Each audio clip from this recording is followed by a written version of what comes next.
જો આ ચેપ્ટરમાં હવે અહીંથી જે નવો વિભાગ શરૂ થાય છે એમાં થોડુંક વર્ણનાત્મક અને પછી ખૂબ જ અગત્યનું ગણતરીવાળો વિભાગ આવશે. પહેલા થોડું વર્ણનાત્મક એવી ચર્ચા છે કે માપન દરમિયાન જે ખામીઓ રહી જતી હોય, માપન કરતી વખતે ખરેખર જેટલું સાચું મૂલ્ય મળવું જોઈએ એના કરતાં કંઈક અલગ મૂલ્ય મળે તો એને એમ કહેવાય માપનમાં ત્રુટિ રહી ગઈ છે. તો જો આપણે જેની ચર્ચા શરૂ કરવા જઈએ છીએ એ માપનમાં ત્રુટિ એવો ખૂબ જ અગત્યનો વિભાગ શરૂ કરીએ. જો ત્રુટિ મુખ્યત્વે બે પ્રકારની છે. એક વ્યવસ્થિત ત્રુટિ અને બીજું અવ્યવસ્થિત ત્રુટિ. આપણને પ્રશ્ન થાય કે ભાઈ ત્રુટિ અને એ પણ પાછી વ્યવસ્થિત. જો આ થોડું આશ્ચર્યજનક લાગે કે એક તો ખામી રહી જાય અને એમાંય પાછી ખામી કેવી? વ્યવસ્થિત ખામી, વ્યવસ્થિત ત્રુટિ. તો એ કઈ રીતે થતું હશે? એ થોડું આપણને કન્ફ્યુઝન લાગે. હા, હું એમ કહું ને અવ્યવસ્થિત ત્રુટિ તો મગજમાં બેસે કે ઓકે ત્રુટિ છે અવ્યવસ્થિત રીતે રહેતી હોય. પણ વ્યવસ્થિત ત્રુટિ અને અવ્યવસ્થિત ત્રુટિઓની ચર્ચા ડિટેલમાં કરીએ છીએ, એકદમ સ્પષ્ટ થઈ જશે.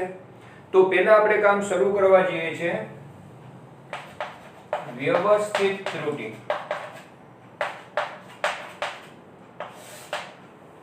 વળી વ્યવસ્થિત ત્રુટિ ત્રણ પેટા વિભાગમાં વહેંચી શકાશે.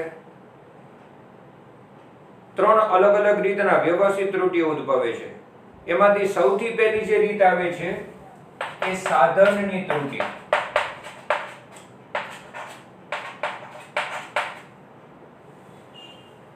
જો સૌથી પહેલી ત્રુટિ આપણે જે લેવા જઈએ છીએ એ સાધનની ત્રુટિ. સૌથી અગત્યની વસ્તુ થશે કે તમે પ્રયોગ દરમિયાન જે સાધનો વાપરો છો ને એ ખૂબ જ મહત્વના થશે. ખૂબ જ નવા અને વ્યવસ્થિત રચના ધરાવતા સાધનો છે કે જૂના અને ઘસાઈ ગયેલા સાધનો છે એ મહત્વનું થઈ જશે. તો પેલી ત્રુટિ જે શક્ય બને છે ને, પેલી વ્યવસ્થિત ત્રુટિની શક્યતા જે ઊભી થાય છે ને શાને લીધે? માપન માટે વપરાતા સાધનને લીધે. એમાં ક્ષતિયુક્ત કેલિબ્રેશન, આ શબ્દ હમણાં સમજાવું છું. ક્ષતિયુક્ત કેલિબ્રેશન. તો સાધનની રચના એટલે કે ક્ષતિયુક્ત કેલિબ્રેશન આ પહેલું કારણ હોય છે સાધનની ત્રુટિનું. ક્ષતિયુક્ત કેલિબ્રેશન શબ્દ હમણાં સ્પષ્ટ કરું. અને બીજું શૂન્ય ત્રુટિ. આ બંને આપણે હમણાં એકદમ સ્પષ્ટ થઈ જશે. જો ક્ષતિયુક્ત કેલિબ્રેશન અને શૂન્ય ત્રુટિ બંને માટે ટેક્સ્ટબુકમાં એક એક ઉદાહરણ આપ્યા છે. પહેલા ટેક્સ્ટબુકના ઉદાહરણની વાત કરી લઈશ, પછી બીજા એક એક બે વધારાના ઉદાહરણ આપીશ. આ બંનેના એક એક બીજા ઉદાહરણ આપીશ એટલે તમને વધારે સ્પષ્ટ થઈ જશે ટેક્સ્ટ સિવાયના વધારાના ઉદાહરણ સાથે. પહેલા ટેક્સ્ટબુકમાં શું આપ્યું છે કે દાખલા તરીકે આપણે જે થર્મોમીટર ઉપયોગમાં લઈએ છીએ ને એમાં મર્ક્યુરી જેમ ગરમ વસ્તુના સંપર્કમાં આવે ને મર્ક્યુરીનું લેવલ વધતું જાય. હવે આ થર્મોમીટરમાં સૌથી નીચે 0 ડિગ્રી સેલ્સિયસ અને ઉપર 100 ડિગ્રી સેલ્સિયસ હોય. 0 ડિગ્રી સેલ્સિયસ એટલે બરફનું ગલન બિંદુ છે. તમે થર્મોમીટરને બરફ સાથે સંપર્કમાં રાખો તો 0 ડિગ્રી સેલ્સિયસ. તમે થર્મોમીટરને ઉકળતા પાણીના સંપર્કમાં રાખો તો 100 ડિગ્રી સેલ્સિયસ દેખાડશે પાણીનું ઉત્કલન બિંદુ. તો આ બે અગત્યના લેવલ છે તાપમાન માટેના, માપવા માટે નક્કી કરેલા આ સંદર્ભો છે કે ભાઈ આ રેફરન્સમાં માપવાનું. હવે એ 0 ડિગ્રી અને 100 ડિગ્રીની વચ્ચે 100 એક સરખા કાપા કર્યા હોય એટલે એને એક કાપો છે ને 1 ડિગ્રી સેલ્સિયસ કહેવાય. હવે તમે વિચારો કે એ જ્યારે થર્મોમીટર બનાવે છે ત્યારે એના જે માર્કિંગ કરવામાં આવે, કાપાઓ પાડવામાં આવે એને કેલિબ્રેશન કહેવાય. હવે ધારો કે એ કાપાઓ માર્ક કરવાનું જે કંપનીમાં પ્રોસિજર થતી હોય છે એમાં જ ખામી રહી ગઈ તો એને ક્ષતિયુક્ત કેલિબ્રેશન કહેવાય. ખરેખર જ્યાં 0 થી 100 સુધીમાં 100 વિભાગો હોય એની જગ્યાએ ધારો કે 104 વિભાગો માર્ક થઈ ગયા. ધારો કે 104 વિભાગો માર્કિંગ થઈ ગયા એટલા વિસ્તારમાં. તો ખરેખર એ થર્મોમીટરને ઉકળતા પાણીના સંપર્કમાં રાખો ને તો દેખાડવું જોઈએ 100 ડિગ્રી સેલ્સિયસ, પણ દેખાડશે 104 ડિગ્રી સેલ્સિયસ. આ ઉદાહરણ ટેક્સ્ટબુકમાં આપ્યું છે. તો જ્યાં ખરેખર 100 વિભાગો હોવા જોઈએ ત્યાં 104 વિભાગો માર્ક થઈ ગયા હોય, કેલિબ્રેશન થઈ ગયું હોય. તો આ પ્રકારની ખામી. હવે થાય શું કે દર વખતે 100 ડિગ્રી સેલ્સિયસ ની બદલે 104 ડિગ્રી સેલ્સિયસ મપાય છે, એનો મતલબ ડિફરન્સ દર વખતે કેટલાનો રહેશે? 4 ડિગ્રી સેલ્સિયસ નો. તો શું થઈ ગયું? એ વ્યવસ્થિત ત્રુટિ કે ભાઈ દર વખતે 4 ડિગ્રી સેલ્સિયસ નો ફેર રહી જશે, કારણ કે કેલિબ્રેશન જ એ ટાઈપનું છે. જો હવે થોડો સ્પષ્ટ થયું કે ત્રુટિ પાછી વ્યવસ્થિત કેમ રહે? કારણ કે માર્કિંગ જ એવા થયા છે કે 100 ની બદલે 104 માપશે. ખ્યાલ આવ્યો કે નહીં? તો દર વખતે 4 એક સરખા છે પ્રમાણમાં ત્રુટિ દેખાડશે, જે સાધનના ક્ષતિયુક્ત કેલિબ્રેશનને લીધે ઉદ્ભવતી વ્યવસ્થિત ત્રુટિ. અને એકવાર આપણે નોટિસ થઈ જાય ને કે ભાઈ આમાં 4 ડિગ્રી સેલ્સિયસ નો ફેર છે, તો પછી ગમે ત્યારે એનેથી તાપમાન માપશો ને તો એટલો ફાયદો છે કે જો ઈ તમને 94 ડિગ્રી સેલ્સિયસ દેખાડતું હોય ને તો આપણે તરત કહી શકીએ કે ના, એ હશે 90 ડિગ્રી સેલ્સિયસ. કારણ કે આપણને ખબર છે કે 4 ડિગ્રીની વ્યવસ્થિત ત્રુટિ હોય ને એનો ફાયદો થાય કે આપણે એને રિમૂવ કરી શકશું, આપણા સાચા મૂલ્યની નજીક લઈ જઈ શકશું. બીજું છે શૂન્ય ત્રુટિ.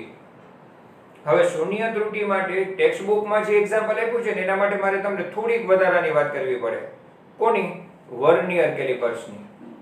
જો વર્નિયર કેલિપર્સ આમ તો પ્રેક્ટિકલમાં ભણવાનું છે, છતાં મારે થોડીક ઉપરછલી વાત કરવી પડશે, કારણ કે ટેક્સ્ટના વાક્યો સમજાય એના માટે. નહીતર એમ થાય કે ટેક્સ્ટબુકમાં 3-4 લીટી શું લખી છે ખબર નથી પડતી. આમ તો એ બાબત પ્રેક્ટિકલની છે, છતાં હું તમને કહું કે વર્નિયર કેલિપર્સ તમે જ્યારે ભણશો ને પ્રેક્ટિકલમાં ત્યારે આ રીતના, જો આ રીતના એક દાંતા હશે, ધાતુની આખી પટ્ટી હોય. આ મુખ્ય સ્કેલ છે. આ મુખ્ય સ્કેલ છે, એમાં જે માર્કિંગ કરેલા હોય ને એ સેન્ટીમીટર ક્રમમાં, આપણી જે નોર્મલ સ્કેલ હોય ને એ જ સેન્ટીમીટરના માર્કિંગ થયેલા હોય. હવે એના ઉપર બીજું એક વસ્તુ હોય.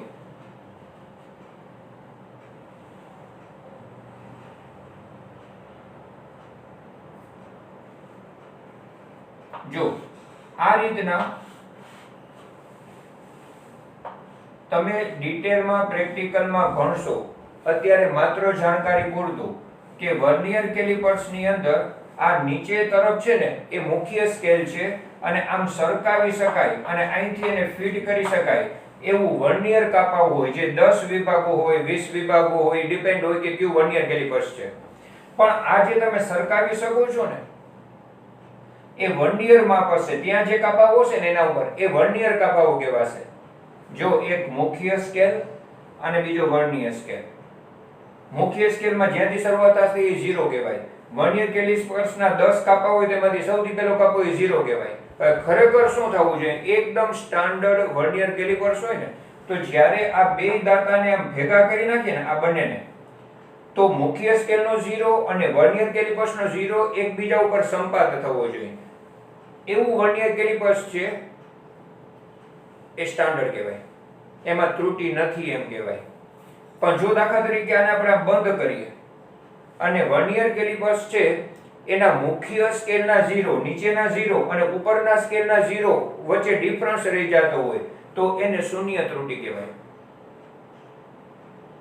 તો તમને ટેક્સ્ટમાં એવું વાંચવા મળશે. બીજું ખાલી નાનકડું વસ્તુ કહી દઉં કે તમારે કોઈ ગોળાનો વ્યાસ માપવો હોય ને તેને અહીંયા રાખી તમારે મુખ્ય સ્કેલના રીડિંગ લેવાના હશે, વર્નિયર સ્કેલના રીડિંગ લેવાના હશે, પછી એક નાનકડી ગાણિતિક પ્રક્રિયા કરવાની હશે એટલે તમને ગોળાનો વ્યાસ મળી જશે.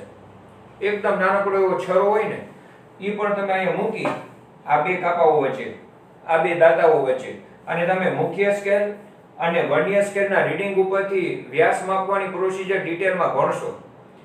પણ સાધનનો ઉપયોગ શરૂ કરતા પહેલા આપણે ચેક કરી લેવું પડે કે ભાઈ આ મુખ્ય સ્કેલ અને ઉપર સરકી શકે છે એવા વર્નિયર સ્કેલને ભેગા કરતા બેયના 0 એકબીજા પર સંપાત થાય છે. જો એવું હોય તો સાધન એક્યુરેટ છે, એવું ન હોય તો સાધનમાં શૂન્ય ત્રુટિ છે.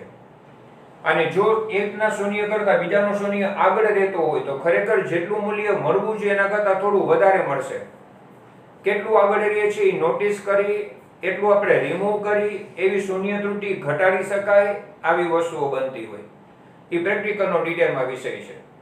હવે આ બે એક્ઝામ્પલ મેં કીધા ને, ક્ષતિયુક્ત કેલિબ્રેશન જે થર્મોમીટરમાં 100 ડિગ્રી સેલ્સિયસ ની બદલે 104 ડિગ્રી સેલ્સિયસ મપાય, અને બીજું શૂન્ય ત્રુટિ માટે વર્નિયર કેલિપર્સ. આ ટેક્સના બે એક્ઝામ્પલ. પણ જો હું બીજું એક્ઝામ્પલ આપું, ક્ષતિયુક્ત કેલિબ્રેશનમાં દાખલા તરીકે આપણે એક મીટર પટ્ટી ક્યાંય કાપડ લેવા જઈએ. હવે કાપડ લેવા જઈએ એમાં મીટર પટ્ટીમાં એક ચોક્કસ માર્કિંગ આવ્યું હોય, પછી એમાં વચ્ચે વચ્ચે ખાલી એક અડધા મીટર પોણા મીટરના માર્કિંગ હોય, દરેક નાનો હોય. હવે એ વ્યક્તિ ખરેખર 1 મીટરની બદલે 0.9 મીટર ઉપર માર્કિંગ થઈ ગયું હોય ને ત્યાં 1 મીટર લખ્યું હોય. જો ખરેખર 0.9 મીટર પર માર્કિંગ કરીને 1 મીટર લખ્યું હોય, આપણે તો એ ટાઈમે ચેક ન કરી શકવાના હોય, ત્યારે શું થાય કે જે વ્યક્તિ કાપડ લેશે ને એ હંમેશા 1 મીટર લેશે ને તો એને 0.9 મીટર મળશે, 0.1 મીટર ઓછું મળશે. ક્ષતિયુક્ત કેલિબ્રેશન, એને શું કહેવાશે? ક્ષતિયુક્ત કેલિબ્રેશન. જે સાધનની ત્રુટિ છે જેને લીધે વ્યવસ્થિત રીતે દર વખતે 0.1 મીટર ઓછું કાપડ મળશે. ખ્યાલ આવી ગયો બરાબર? આ બીજું એક્ઝામ્પલ આપ્યું મેં ક્ષતિયુક્ત કેલિબ્રેશનનું. શૂન્ય ત્રુટિનું બીજું એક્ઝામ્પલ આપું તો તમે જ્યારે પ્રેક્ટિકલમાં ઓહમનો નિયમ ભણશો ને, 10મા ધોરણમાં થિયરીમાં ભણ્યા છો, એમીટર વોલ્ટમીટર સાથે ઓહમના નિયમનો પ્રયોગ. હવે એ ઓહમના નિયમમાં એ મીટરનો ઉપયોગ થતો હોય ને, એ મીટર સાધનમાં આ રીતના એક બોક્સ હશે, એમાં આવું સ્કેલ હોય. આ સ્કેલમાં દર્શક કાંટો ફરી શકે એવી વ્યવસ્થા હોય. દર્શક કાંટો પોઇન્ટર. હવે ખરેખર તમે જ્યારે આ એ મીટરને જોડશો પરિપથમાં, ત્યારે આનો દર્શક કાંટો જ્યાં સુધી તમે પરિપથ શરૂ ન કરો ને ત્યાં સુધી 0 ઉપર રહેવો જોઈએ. ધારો કે 0 થી 10 એમ્પિયરનો એ મીટર છે, અહીંયા 0 એમ્પિયર અને સૌથી છેલ્લે 10 એમ્પિયરનો કાપો હોય.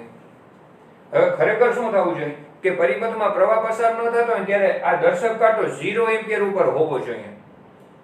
પછી જેવું તમે પરિપથમાં પ્રવાહ પસાર કરો એ કેટલા એમ્પિયર છે પ્રમાણે દર્શક કાંટો જાય. હવે ઘણીવાર તમે જોજો, બરાબર કેરફુલી ઓબ્ઝર્વ કરો ને, તો પ્રયોગ શરૂ કરતા પહેલા હજી તો સ્વિચ ચાલુ ન કરી હોય તોય દર્શક કાંટો 0 એમ્પિયર ની બદલે 1 એમ્પિયર ઉપર હોય. શું કહેવાશે એને? શૂન્ય ત્રુટિ. એના માટેનો સ્પેશિયલ સ્ક્રૂ હોય, તમારે રોટેટ કરી અને એને 0 ઉપર ગોઠવી લેવું પડે. પ્રયોગ શરૂ કરતા પહેલા આવી બધી વસ્તુઓ નોટિસ કરવી પડે. હવે એ જો 0 એમ્પિયર ની બદલે 1 એમ્પિયર ઉપર હશે અને જો પ્રયોગ દરમિયાન પ્રવાહ 6 એમ્પિયર મળશે તો ખરેખર 6 એમ્પિયર નહીં હોય. એ કેટલું હશે? 5 એમ્પિયર હશે.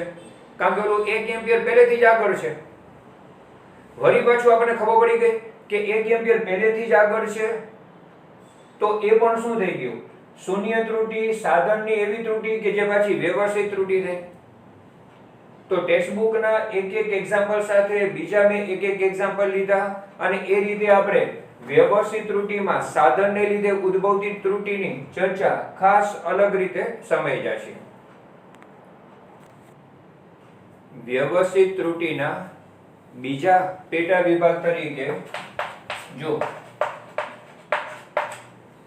ટેકનિક, પ્રયોગ કરવાની ટેકનિક અથવા તો પદ્ધતિમાં અપૂર્ણતા. જો આ પણ એક કારણ હોય છે વ્યવસ્થિત ત્રુટિ ઉદ્ભવવાનું. એમાં બરાબર જોજો, પદ્ધતિમાં અપૂર્ણતા. હવે ખરેખર જે યોગ્ય પદ્ધતિથી માપન થવું જોઈએ એના કરતા કંઈક અલગ રીતના માપન થતું હોય ત્યારે ભૂલ રહી જતી હોય, પદ્ધતિ યોગ્ય ન હોય તો. એનું એક્ઝામ્પલ જે ટેક્સ્ટમાં આપ્યું છે પહેલા કહું ને, તો થર્મોમીટર છે. જ્યારે આપણે શરીરનું તાપમાન માપીએ ત્યારે થર્મોમીટરને બગલમાં રાખવામાં આવે, મોઢામાં રાખવામાં આવે, ત્યારે થર્મોમીટર છે એ ખરેખર સંપૂર્ણપણે શરીરના સંપર્કમાં ન આવતું હોય. એને લીધે ખરેખર જેટલું તાપમાન હોય એના કરતા ઓછું તાપમાન નોંધાય. જો દર વખતે એવું થાય કે ભાઈ સંપર્ક પૂરેપૂરો નથી આવવાનો, એક્ઝેક્ટ કોન્ટેક્ટ નથી આવવાનો, એટલે હોય એના કરતા સેજ ઓછું તાપમાન નોંધાય. એટલે તો જો હાલમાં તમે સતત ટેલિવિઝનમાં, ન્યૂઝમાં એક રીત જોતા હશો, દૂરથી થર્મલ ટેસ્ટિંગ કરવામાં આવે છે. અત્યારની આપણી ટેક્સ્ટબુકમાં એ બાબતનો ઉલ્લેખ નથી. હવે તાપમાન માપવા માટે એડવાન્સ ટેકનોલોજીના ઉપયોગ તરીકે ઘણા બધા ડોક્ટર ઉપરાંત હવે હાલની જે સ્થિતિમાં જે ટેમ્પરેચર મેઝરમેન્ટ કરવા માટે દૂરથી જે થર્મલ ડિવાઇસ રાખવામાં આવે, જે ઇન્ફ્રારેડના આપણા શરીરમાં તાપમાનને લીધે જે ઇન્ફ્રારેડ રેડિયેશન હોય ને એને ડિટેક્ટ કરીને તાપમાન માપે, એ આ થર્મોમીટર કરતાં વધારે એક્યુરેટ ટેકનિક છે. દૂરથી જ સાધન રાખી અને ટેમ્પરેચર માપી લેવામાં આવે. તો આ રીતના થર્મલ સ્કેનિંગ જે કહેવાય છે, અત્યારના સતત તમે સાંભળતા છો આ શબ્દ, તો એ આ થર્મોમીટરથી મપાતી રીત કરતાં યોગ્ય રીત કઈ કહેવાય કે ભાઈ થર્મોમીટરથી જે પદ્ધતિમાં અપૂર્ણતા હતી એને લીધે જે ત્રુટિ થતી હતી એના કરતાં વધારે સારી એડવાન્સ ટેકનોલોજી વાળી વાત થઈ. આ પ્રકારની ચર્ચામાં ક્યારેક બાહ્ય પરિબળો કે જેવા કે તાપમાન, દબાણ, ભેજ, પવનનો વેગ, આવા પ્રકારના પરિબળો છે ને એ પણ ક્યારેક પ્રયોગ દરમિયાન આ જે પદ્ધતિ એવી હોય કે એમાં બાહ્ય પરિબળો અસર કરતા હોય. આ પદ્ધતિઓ અમુક એવી હોય પ્રયોગની કે એમાં આવા બાહ્ય પરિબળો અસર કરતા હોય, તો ત્યારે એને લીધે પણ સાધનમાં પ્રયોગમાં વ્યવસ્થિત ત્રુટિ ઉદ્ભવતી હોય. જોજો, આનું તમને એક નાનકડું ખાલી એક્ઝામ્પલ આપો. તમે પછી ભણવાના છો એવા એક સૂત્રને એડવાન્સમાં કહું. ધ્વનિ તરંગોના વેગનું સૂત્ર છે √γ/RT/n. હવે આ સૂત્ર ડિટેલમાં સાબિતી સાથે ભણશો, પણ મેં શું કામ અત્યારે કીધું, મારે તમને એક વસ્તુ ખાલી સમજાવી હતી કે બાહ્ય પરિબળથી વળી વ્યવસ્થિત ત્રુટિ કેમ થાય. જો આ સૂત્ર સાબિતી સાથે તમે ભણશો ને ત્યારે એવું આવશે કે જો તાપમાન વધે ને તો ધ્વનિ તરંગોનો વેગ વધે. ધ્વનિ તરંગોનો વેગ કેના પર આધારિત થઈ ગયો? તાપમાન પર. T એટલે નિરપેક્ષ તાપમાન, બાકીનું બધું અચળ હોય જે તે વાયુ માટે. તો વાયુમાંથી ધ્વનિ તરંગોનું પ્રસરણ થાય ને ત્યારે એનો વેગ, ધ્વનિ તરંગોનો વેગ v સમચલે છે √T. તાપમાન વધારે તો એ પ્રમાણે ધ્વનિ તરંગોનો વેગ વધે જ. એવું ન બને કે તાપમાન વધ્યું ને ધ્વનિ તરંગોનો વેગ ઘટ્યો. એટલા માટે જ આને વાત કીધી કે વ્યવસ્થિત ત્રુટિ. તાપમાન વધ્યું છે, ધ્વનિ તરંગોનો વેગ વધ્યો જશે, ગણતરી કરી શકાશે. આવા પ્રકારની વાતો ડિટેલમાં પછી ભણવાના છો. આ તો તમને જે અત્યારે નાનકડો વિભાગ આપ્યો છે એમાં ઇન્ટરેસ્ટ પડે એટલે સાથે સાથે વધારાની વાતો કરું છું. હજી તમને તાપમાનનું જ એક બીજું એક્ઝામ્પલ આપું. તમે ઓહમનો નિયમ ભણ્યા છો. હવે એમાં તમે પ્રયોગ દરમિયાન તમારે જુદા જુદા વોલ્ટેજ જે આપો ને એની પ્રમાણે એમાંથી પસાર થતો પ્રવાહ માપવાનો હોય. વોલ્ટેજ માપવા માટે વોલ્ટમીટર હશે, પ્રવાહ માપવા માટે એમીટર હશે. હવે ખરેખર આ પ્રયોગ તમે સ્ટાર્ટ કરો ને પછી બહુ ટૂંકા સમયમાં ફટાફટ રીડિંગ લઈ લેવાના હોય. હવે જ્યારે આ વસ્તુની ખબર ન હોય ને ત્યારે બહુ આરામથી રીડિંગ લેવાતા હોય, રિક્વાયરમેન્ટ કરતાં વધારે સમય સુધી સાધન ચાલુ રાખ્યું હોય, તારમાંથી પ્રવાહ પસાર કર્યો હોય તો તાર ગરમ થઈ જશે, તાપમાન વધી જશે, તો અવરોધ ખરેખર જેટલો મળવો જોઈએ એના કરતાં વધારે જ મળશે. કારણ કે 12મા ધોરણમાં ભણશો કે તારનું તાપમાન વધે એનો અવરોધ વધે. તો વળી પાછું એક પ્રકારનું શું થયું, પદ્ધતિ એવી છે કે તમે ધીમે ધીમે પ્રયોગ કરો છો અને તારમાંથી પ્રવાહ પસાર કરવાને લીધે તારનો અવરોધ વધે છે. તો ખરેખર અવરોધ માપવા જાઓ એ સાચા મૂલ્ય કરતાં વધારે અવરોધ મળશે. એ પદ્ધતિની અપૂર્ણતા કહેવાય એક પ્રકારની, એને લીધે વ્યવસ્થિત ત્રુટિ ઉદ્ભવે છે. તો આ વ્યવસ્થિત ત્રુટિનો બીજો પ્રકાર થયો. અત્યાર સુધીમાં બે વાત આવી, સાધનોની ખામી, બીજું પદ્ધતિમાં અપૂર્ણતા. હજી આપણે એક ત્રીજી ચર્ચા કરીએ. વ્યવસ્થિત ત્રુટિની એક ત્રીજું કારણ તરીકે વ્યક્તિગત ત્રુટિ. જો અત્યાર સુધીમાં સાધનની ત્રુટિ, પદ્ધતિની ત્રુટિ, હવે કયું સાધન વાપરો છો કઈ પદ્ધતિથી પ્રયોગ કરો છો એ તો મહત્વનું છે, પણ ઘણી વખત પ્રયોગ કોણ કરે છે? અવલોકનકાર. એને લીધે વ્યક્તિગત ત્રુટિ ઉદ્ભવતી હોય. પેલું એક અવલોકનકારની ખાસિયત. અવલોકનકારની ખાસિયત તરીકે આપણે એમ કહી શકીએ કે ભાઈ ખરેખર એને આંખમાં દેખાવાની સમસ્યા હોય, ચશ્માના નંબર હોય, પણ એને એ ઉપયોગમાં ન લેતા હોય, ચશ્માનો ઉપયોગ ન કરતા હોય, અથવા એને ખુદને ખબર ન હોય કે મને હજી દેખાવામાં થોડીક ખામી છે. તો આ એક પ્રકારની એની ખાસિયત થઈ. એને લીધે વ્યક્તિગત ત્રુટિ ઉદ્ભવશે. સાધન સારા છે, પદ્ધતિ બરાબર છે, પણ હવે જો જે અવલોકન લેનાર વ્યક્તિની જ ખાસિયત એવી છે કે એને જોવા માટે કે સાંભળવા માટેની જે કાંઈ રિક્વાયરમેન્ટ હોય પ્રયોગની એ એક્ઝેક્ટ નથી. બીજું, ક્યારેક એની અવલોકન લેવાની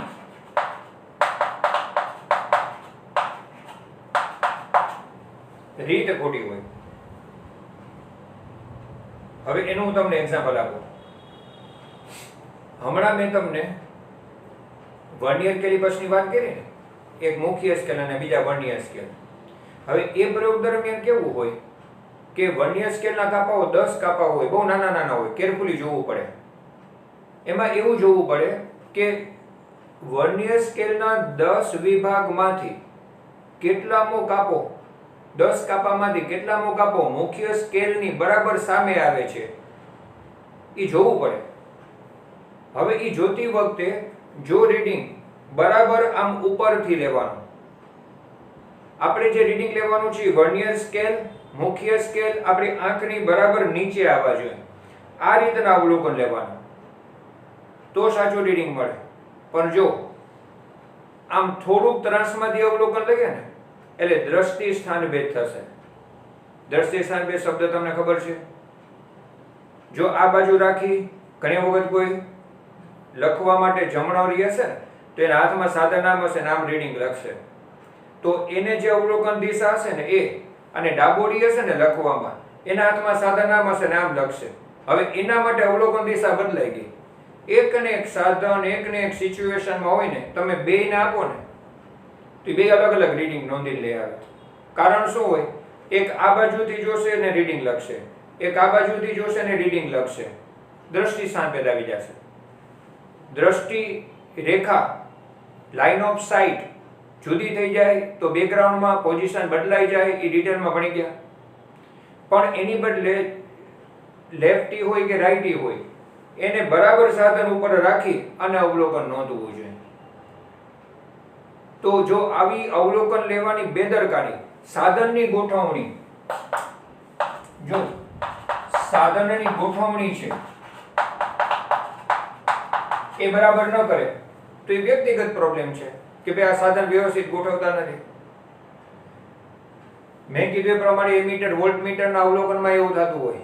હવે તમારે એમીટરનું રીડિંગ લેવું છે, તમે સાઈડમાં રાખ્યું છે, વોલ્ટમીટરનું રીડિંગ લેવું છે, સાઈડમાં રાખ્યું છે, અને તમે અહીંયાથી બેઠા બેઠા એ મીટર ને વોલ્ટમીટર માપશો, સાચા રીડિંગ નહીં આવે. એમાંય દ્રષ્ટિ સ્થાનભેદ લાગી જશે. ગોઠવણી તમારી યોગ્ય ન કહેવાય. એ મીટર એક્ઝેક્ટ તમારી સામે આવવું જોઈએ. વોલ્ટમીટરમાંથી રીડિંગ લેતા હોય ત્યારે વોલ્ટમીટર એક્ઝેક્ટ તમારી સામે હોવું જોઈએ. તો આવી અવલોકન લેવા દરમિયાન જો કંઈ બેદરકારી રહેતી હોય, સાધનોની ગોઠવણીમાં અનિયમિતતા હોય, તો આવા પ્રકારની વ્યક્તિગત ત્રુટિને કારણે પણ વ્યવસ્થિત ત્રુટિ ઉદ્ભવે. વળી થાય વ્યવસ્થિત ત્રુટિ. મેં તમને કીધું ને કે રાઈટી હશે તો એના માટે રીડિંગ હંમેશા હોય એના કરતા ઓછું મળવું, લેફ્ટી હશે તો એના માટે હોય એના કરતા વધારે મળવું, એવું બને. કારણ કે લાઇન ઓફ સાઇટ એવી રીતની થઈ જાય. એ તમે વર્નિયર કેલિપર્સનો ઉપયોગ કરશો ને એટલે ખ્યાલ આવશે કે સરે રાઈટી માટે ઓછું અને ઓના માટે વધારે કેમ કીધું. કારણ કે એ આપણે કાપો છીએ આ બાજુથી જોતા હોય તો મુખ્ય સ્કેલ ઉપર ખરેખર હોય એના કરતા ઓછા ડિસ્ટન્સે દેખાય. આ બાજુથી જોતા હોય તો મુખ્ય સ્કેલ પર ખરેખર હોય એના કરતા વધારે ડિસ્ટન્સે દેખાતું હોય. તો આવા પ્રકારની વ્યવસ્થિત ત્રુટિઓની ચર્ચા કરી. હવે ધ્યાન રાખજો, યોગ્ય સાધનો ઉપયોગમાં લઈએ, પદ્ધતિ સારી વાપરીએ, અને આપણા વ્યક્તિગત પૂર્વગ્રહો અને જે ખામીઓ છે એને દૂર કરી અને પ્રયોગો કરવા જોઈએ. તો આ 3 પ્રકારની વ્યવસ્થિત ત્રુટીઓનું પ્રમાણ ઘટાડી શકાય, કારણ કે ભૌતિક વિજ્ઞાનમાં પ્રયોગો કરતી વખતે માપન ચોકસાઈપૂર્વક થાય એવું જરૂરી હોય. અને એમાં મેં કીધું પ્રમાણે આ 3 પ્રકારની વ્યવસ્થિત ત્રુટીઓ એક નાના પ્રશ્ન તરીકે તમારે તૈયાર કરવાનું છે, જે આપણે તમને લખવા માટે હું સોંપી દઈશ. પણ હજી ત્રુટીની વાત થોડીક ઉમેરવાની છે. જો મેં સ્ટાર્ટિંગમાં તમને કીધું ત્રુટીઓના 2 પેટા વિભાગ તરીકે વ્યવસ્થિત ત્રુટી અને અવ્યવસ્થિત ત્રુટી. વ્યવસ્થિત ત્રુટીની એક વસ્તુ હજી થોડીક ઉમેરું, એ ખરેખર આપી છે સ્ટાર્ટિંગમાં, પણ સૌથી છેલ્લે કહું છું, કારણ કે એ બાબતને નેક્સ્ટ આપણે જે ભણવા જઈએ છીએ ને એ અવ્યવસ્થિત ત્રુટી સાથે સરખાવવાનું છે. અને અવ્યવસ્થિત ત્રુટીની ચર્ચાની શરૂઆત જ એ મુદ્દાથી થશે, એટલે મેં ત્યાં શરૂઆતમાં આવતી વાત અહીંયા છેલ્લે રાખી, કારણ કે ત્યાં હવે જે નેક્સ્ટ વાત આવે છે ને એની સાથે કમ્પેરિઝન કરવાનું છે. જો વ્યવસ્થિત ત્રુટીમાં એવું વાક્ય આવશે કે ધન અથવા ઋણ ત્રુટી હોય. જો ધન અથવા ઋણનો મતલબ શું? પહેલા તો ધન ત્રુટી અને ઋણ ત્રુટી શું? તો ખરેખર જેટલું મૂલ્ય મળવું જોઈએ એના કરતાં વધારે મળે તો એને ધન ત્રુટી. પ્રયોગ દરમિયાન ખરેખર જેટલું મૂલ્ય આવવું જોઈએ એના કરતાં વધારે આવે તો એ ધન ત્રુટી. અને ખરેખર જેટલું મૂલ્ય આવવું જોઈએ એના કરતાં ઓછું મૂલ્ય મળે તો ઋણ ત્રુટી. વ્યવસ્થિત ત્રુટીમાં ધન ત્રુટી હોઈ શકે અથવા ઋણ ત્રુટી હોઈ શકે. એવું ન બને કે પહેલા રીડિંગમાં ધન ત્રુટી આવી ને બીજા રીડિંગમાં ઋણ ત્રુટી આવી, એવું નહીં થાય. શું કામ? કારણ કે હમણાં જો આપણે વાત ના થઈ, દાખલા તરીકે સાધનની ત્રુટી કહીએ આપણે, શૂન્ય ત્રુટીનું એક્ઝામ્પલ પાછું યાદ કરાવો કે એ મીટરમાં પ્રવાહ પસાર ન થાય ત્યારે 0 એમ્પિયર ઉપર રહેવાની બદલે જો દર્શક કાંટો 1 એમ્પિયર ઉપર રહેતો હોય તો દર વખતે જવાબ 1 એમ્પિયર જેટલો વધારે મળવાનો છે, કારણ કે ઓલરેડી પહેલેથી 1 એમ્પિયર ઉપર છે. તો એવું તો નહીં બને ને કે એક રીડિંગમાં 1 એમ્પિયર જેટલો વધારે જવાબ આવ્યો તો બીજા રીડિંગમાં 1 એમ્પિયર જેટલો ઓછો જવાબ આવ્યો. ક્યારેક એવું બને કે શૂન્ય ઉપર રહેવાની બદલે 1 એમ્પિયર ઉપર રહેવાની બદલે એટલું જ શૂન્યથી નીચે રહે, એનો મતલબ છે કે 1 એમ્પિયર જેટલું પાછળ રહે, કાપો સેજ આમ નીચે રહે, દર્શક કાંટો શૂન્ય કરતા આગળ રહેવાની બદલે પાછળ રહે, તો દર વખતે 1 એમ્પિયર જેટલું ઓછું મળશે, ઋણ ત્રુટી થશે. પણ એવું તો નહીં થાય ને કે એક રીડિંગમાં 1 એમ્પિયર જેટલું વધારે મળ્યું તો બીજા રીડિંગમાં 1 એમ્પિયર કરતાં ઓછું મળ્યું, 1 એમ્પિયર જેટલું ઓછું મળ્યું, એવું નહીં થાય. વ્યવસ્થિત ત્રુટીમાં એવું નહીં થાય. તો વ્યવસ્થિત ત્રુટીમાં સ્ટાર્ટિંગમાં તમને વાક્ય આવશે કે ધન અથવા ઋણ ત્રુટી. પણ ધ્યાન રાખજો, અવ્યવસ્થિત ત્રુટીમાં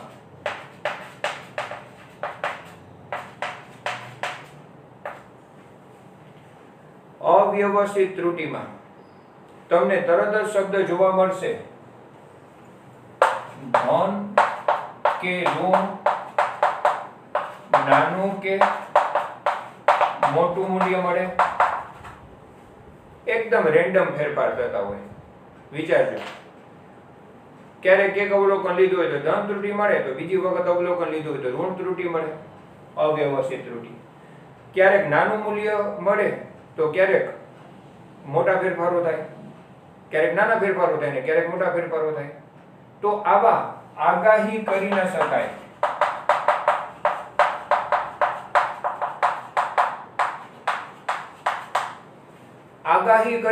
નહીં એવા અનિયમિત ફેરફારો થતા હોય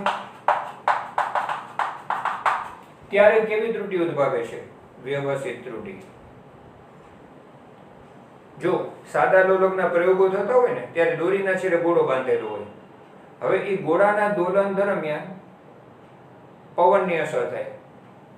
થાય શું કે એક વખત પવન જે આવ્યો હોય વધારે આવ્યો હોય, કોઈ એકાદ વખત પવન ઓછો આવ્યો હોય, ક્યારેક પવનની દિશા ઉલટાઈ હોય, તો આગાહી ન કરી શકાય એવા અનિયમિત ફેરફારો થશે દોલનો દરમિયાન.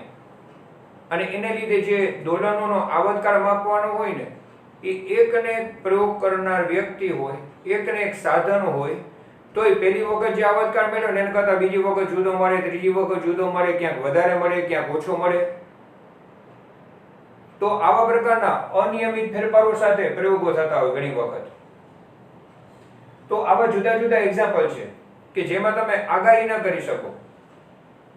હવે આપણે તાપની વાત કરી હતી ને, એમાં તો પ્રવાહ પસાર કરીએ એટલે તાપમાન વધે જ, પણ જો બાહ્ય પરિબળ રૂપે જે તાપમાન છે એ તો ક્યારેક ક્યાંય તાપમાન વધ્યું ક્યાંક ઘટ્યું પ્રયોગ દરમિયાન. બહારનું પરિબળનું તાપમાન કોઈ વખત તાપમાન વધ્યું હોય, કોઈ વખત તાપમાન ઘટ્યું હોય, તો એ પણ રેન્ડમ ફેરફાર થયા. એને લીધે જે ફેરફારો થશે એ તમને વ્યવસ્થિત ત્રુટિ રૂપે નહીં મળે, અવ્યવસ્થિત ત્રુટિ રૂપે મળશે. તો આવા બાહ્ય પરિબળો અસર કરતા હોય છે. આવી બધી ચર્ચા અવ્યવસ્થિત ત્રુટિના ભાગરૂપે ધ્યાનમાં રાખવાની છે. એનો નાનકડો એક પ્રશ્ન બીજો અલગ બનવાનો છે. પણ એક બાબત થશે કે વ્યવસ્થિત ત્રુટિનું પ્રમાણ તો આપણે ઓન ધ સ્પોટ ઘટાડી શકીએ. આપણને ખબર હોય કે એટલું વધારે મળે છે એટલું ઓછું, એટલે કાં માઇનસ કરી નાખીએ કાં પ્લસ કરી નાખીએ. પણ અવ્યવસ્થિત ત્રુટિમાં એવું નહીં કરી શકીએ. તો એના માટે શું કરાતું હોય કે અવલોકન, દાખલા તરીકે આવતકાળ માપવાનું છે, 5 વખત આવતકાળ માપો, પછી એનો સરેરાશ લઈ લ્યો.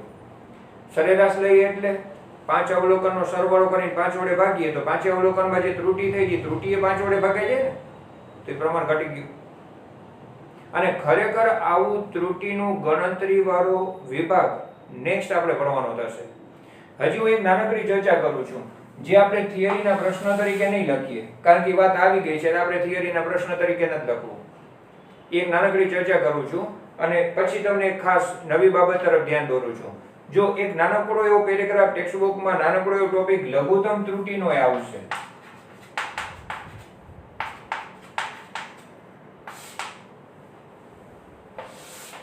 જો વ્યવસ્થિત ત્રુટિ, અવ્યવસ્થિત ત્રુટિ, લઘુત્તમ ત્રુટિ, આવા હેડિંગ્સ હશે.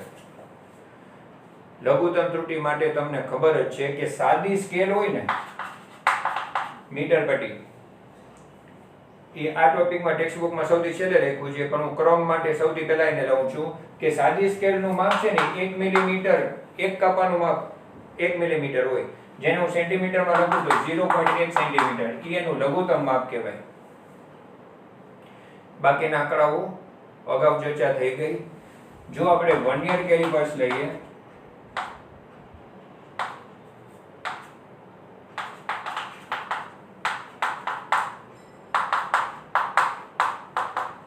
સ્ક્રૂ ગેજ કે સ્પેરોમીટર લઈએ,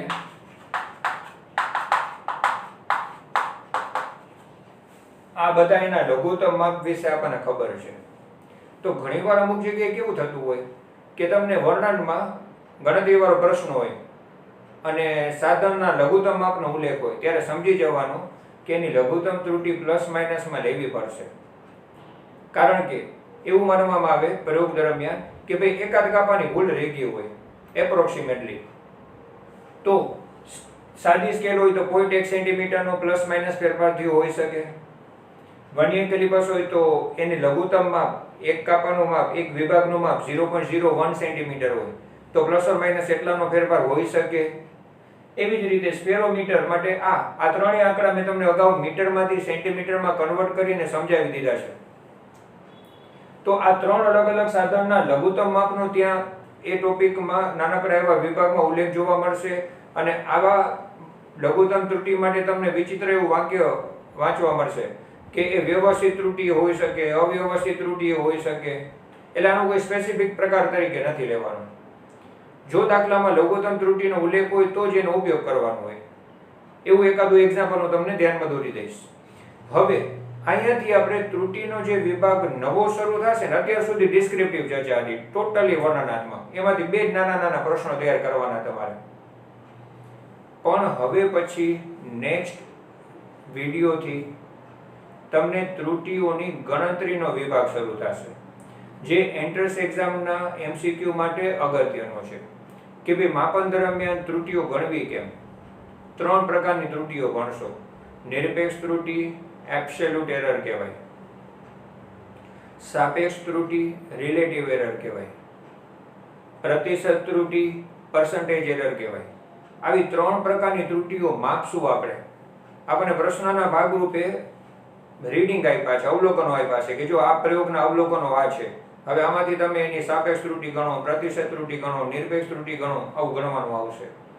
અને એ જે ગણતરીવાળો વિભાગ છે ને, એ દાખલાના વિભાગ તરીકે અગત્યનો છે, એના આધારિત એન્ટ્રન્સ એક્ઝામના MCQ બનશે. એમાં ટેક્સ્ટ બુકમાં જે રીતે આપ્યું છે એના કરતાં હું મારી રીતના અલગ ક્રમના દાખલાઓ આખા કરાવીશ. પછી તમને ટેક્સ્ટ બુકના દાખલાઓ સાથે કમ્પેર કરાવીશ કે મેં આ ક્રમ શું કામ રાખ્યો. જો સ્ટાર્ટિંગથી હું તમને કહું છું કે અત્યારે આપણે ક્વોલિટેટિવ ડિસ્કશનમાં ધ્યાન રાખશો. ક્વોન્ટિટેટિવ ચિંતા કરવાની નથી. જે કરીએ એકદમ સારી રીતે પરફેક્ટ. ક્વોલિટી જાળવશું, ક્વોન્ટિટીની ચિંતા કરવા જશો, ઘણું બધું એકસાથે કામ કરવું. અત્યારની આ YouTube કે આપણે જે વિડીયોથી ભણીએ છીએ એ પદ્ધતિમાં થોડીક મર્યાદા રહી. જ્યારે આપણે રેગ્યુલર આપણું કામ શરૂ થઈ જશે પછી એક સાથે આપણે 2 કલાક ક્યારેક દાખલા ગણશો ને તોય તમને કંટાળો નહીં આવે. ચોક્કસ 2 કલાક હું તમને MCQ ની પ્રેક્ટિસ કરાવતો હોઈશ ને તો તમને બિલકુલ કંટાળો નહીં આવે, વાંધો નહીં આવે, કરી શકશો. થિયરીનો વિભાગ છે, મેં તમને સારી રીતના સમજાવ્યું હોય ને ઓન ધ સ્પોટ લખવા આપ્યો હોય, વળી નેક્સ્ટ થિયરી સમજાવી અને ઓન ધ સ્પોટ લખવા આપી, આપણે સારો એવો સમય એક સાથે ફાળવી શકશો.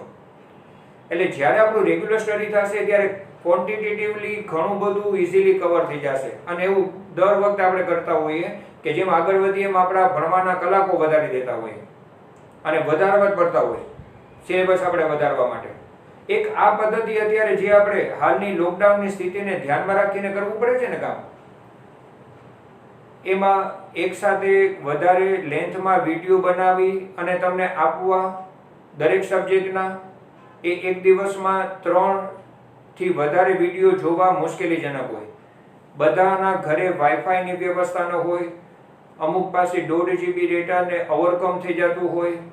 એવા વસ્તુઓ પણ અમે એક્ઝામ્પલ અમારા 12th ના સ્ટુડન્ટ્સના બાળકો સાથે અમે નીટના ઘણા બધા વિડીયો મૂક્યા હોય ને તો આપણે જરા ઇન્ક્વાયરી કરીએ ને તો એમ કે સર 1.5 GB પૂરું થઈ ગયું તો હવે નેક્સ્ટ વસ્તુ હું આવતીકાલે જોઈશ. તો આવું થોડુંક બનતું હોય છે. એને ધ્યાનમાં રાખીને આપણે અત્યારે ધીમે ધીમે આગળ વધીએ છીએ.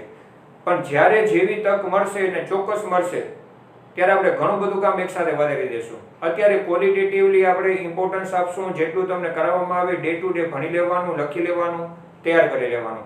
ટેસ્ટ આપવામાં આવે એ ટેસ્ટની તૈયારી કરી અને એને એટેન્ડ કરવાનું. હાલમાં જે આ ડિસ્ટન્સ લર્નિંગ કરવું પડે છે ને એમાં થોડી ક્વોન્ટિટીની મર્યાદા રહેશે પણ ક્વોલિટીની બિલકુલ આપણે મર્યાદા નહીં રાખીએ. બરાબર છે? એ રીતે ક્વોન્ટિટી આપણે ગમે ત્યારે વધારી શકશું અને એ કરશું જ. બરાબર? એ રીતે જરા ધ્યાન રાખીને સાથે સાથે કામ કરજો.